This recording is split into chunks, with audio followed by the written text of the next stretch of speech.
સુરતમાં ખાડીપુરના પાણી ઓસરવાના શરૂ થઈ ગયા છે। પોલીસ સ્ટેશનમાં ભરાયેલા પાણી ઓસરવા લાગ્યા।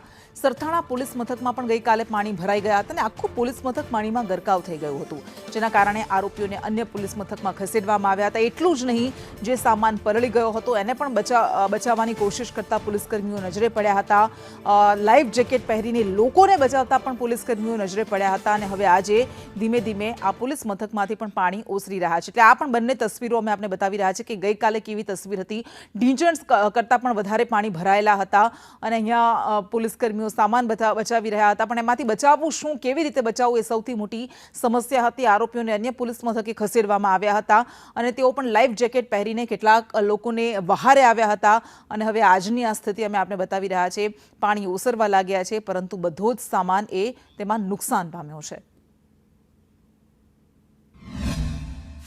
સુરતમાં ખાડીપુરે અનેક જગ્યા પર તારાજી સર્જી છે, ત્યારે સુરતના સરથાણા પોલીસ સ્ટેશનમાં પણ ગતરોજ છે તે પાણી ભરાઈ ગયા હતા। અડધું સરથાણા પોલીસ છે તે ડૂબી ગયું હતું।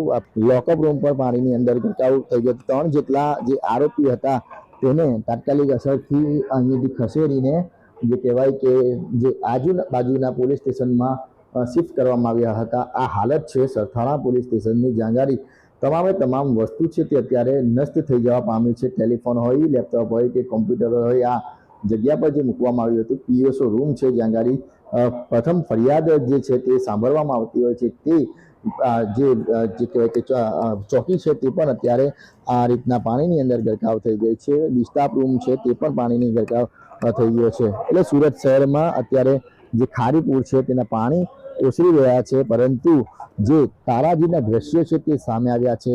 અનેક જગ્યા પર નુકસાની થઈ છે, તેમાં પોલીસ સ્ટેશન પણ બાકી નથી રહ્યું। આ સરથાણા પોલીસ સ્ટેશન છે તે પણ પાણીની અંદર ગરકાવ થઈ ગયું હતું અને અત્યારે જે ભારે નુકસાની વેઠવાનો છે જે વારો આવ્યો છે।